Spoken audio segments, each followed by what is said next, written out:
Kung ano ang speed, kung ano ang galaw ng mga empleyado mo bago yung success na yun, ganun pa rin ang galawan. Dapat nga masigitan mo pa yun eh.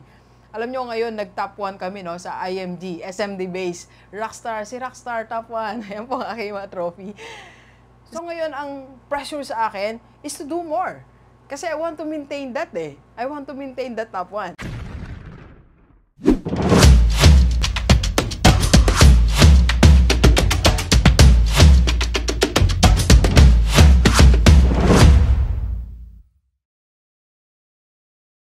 Alright, pag-usapan natin, mga bagay na akala mo okay sa business mo, pero hindi. Akala mo okay, pero hindi. Let's go. Let's go. Okay, alam nyo, as a business owner, marami tayong mga tinatanggap na sitwasyon, pangyayari sa negosyo natin. And we think that's okay. Pero sa akin, realization ko po, base sa aking coaching sa different business owners, and sa pag-aaral din natin, and sa aking experience, hindi po to okay. 4 things. So, first, hindi okay na nalulugi ka sa mga iba't ibang transaksyon ng business mo. Marami sa atin sinasabi natin na, nalugi ako dito sa transaksyon, bawi na lang ako next time. Mali po yun na patakaran. Unang-una, bakit? Masasanay tayo sa mga transaksyon, lugi tayo. Lagi mo lang tatanggapin na okay lang, sa 10 transaksyon, lugi tayo ng 3 transaksyon. Mali po yun. Bawat transaksyon, dapat kumikita tayo. Because sa bawat transaksyon, meron kang expenses. Okay? Sa bawat transaksyon, nagbabayad ka ng empleyado. Sa bawat transaksyon, ginagamit mo yung resources ng iyong negosyo. Bakit mo tatanggapin na malulugi ka doon sa isang transaksyon na yon? Kung nalugi ka sa isang transaksyon, last na yon. Sabihin mo sa sarili mo, I will not repeat the same transaction, the same process, or the same mistake.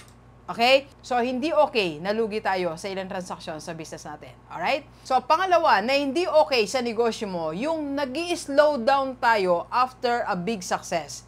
Meron tayong big sales.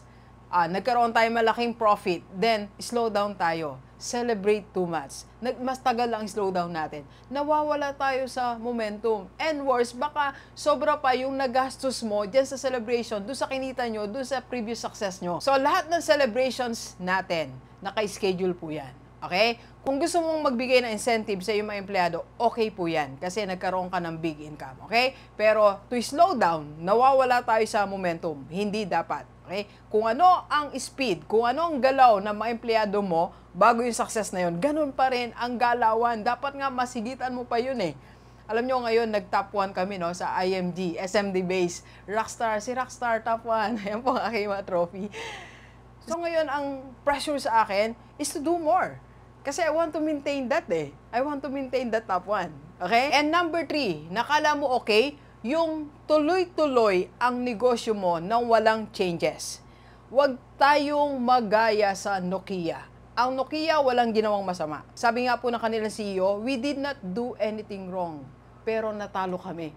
So kung ang negosyo mo, pare-pareho ang proseso, pare-pareho ginagawa everyday, pare-pareho ang transaksyon mo, pare-pareho din ang kliyente mo, bumangon ka at magising ka sa katotohanan. Merong mali. Isang araw magigising ka, wala ka ng kliyente. Isang araw, magigising ka, nandun ka na sa kauli-ulian ng listahan ng mga negosyo in that category. So, dapat, periodically, titignan mo negosyo mo. Try to check social media platforms nyo. Baka hanggang ngayon, wala pa rin kayo sa TikTok. Go where the attention is. Huwag kayong magpahuli sa social media platforms. Huwag kayong magpahuli sa mga technology. Alright? So, huwag tuloy-tuloy na wala tayong changes. And number 4, pero bago yan, magkape muna tayo. Kape po tayo. And of course, ang ating invitation sa lahat ng mga may negosyo, I do face-to-face and online business coaching po. PM lang sa personal FB ni Doc. And we are inviting you, of course, to attend our free webinar sa IMG Rockstar Community para makistart ka ng Kaiser mo. Kaiser, kahit nasa abroad, pwede po. And of course, your mutual fund. Or you can meet me sa IMG Makati. Doon po ang ating office. Let's go. Let's go. Okay, so tuloy tayo number 4. Akala mo okay sa negosyo mo, pero hindi. Akala mo okay na habang buhay kang walang physical store or office. Marami sa atin na nagsimula sa home base, nagsimula sa bahay lang, sa room mo, sa garahe, sa terrace natin. Wala pong masama dyan. Pero kung ilang taon na, 2 taon, 3 taon, ang negosyo mo, ilabas mo na. It's high time for you na magkaroon ka ng physical office, na physical store. Marami sa atin, di na tayo na-advise na wag ka na mag-store, wag ka na mag-ano, gastos lang yan. Yes, kasama sa expenses yan. Pero pag nanatili ka dyan sa bahay mo, nililimit mo lang din ang productivity level ng yung negosyo. Nililimit mo ang income mo. Magkaroon ka ng lakas ng loob na lumabas. Magkaroon ka ng lakas ng loob na mag-rent, na makipagsabayan sa labas. Huwag kang matakot, huwag kang magtago dyan sa four corners of your home. Alam niyo sa amin, lagi kong binabanggit, no, dito lang talaga pwesto natin. Dun sa old house natin actually. Ngayon, nire-renovate po kasi yon. Pero babalik tayo doon. Ngayon, nasa Makati tayo. May time ako doon. 3 times a day po, nasa Makati ako. So, hindi ako nanatili na dito lang. Well, yes, nakakapag-vlog ako dito. Yes, nakakapag-transact ako. But physical office is different. Okay?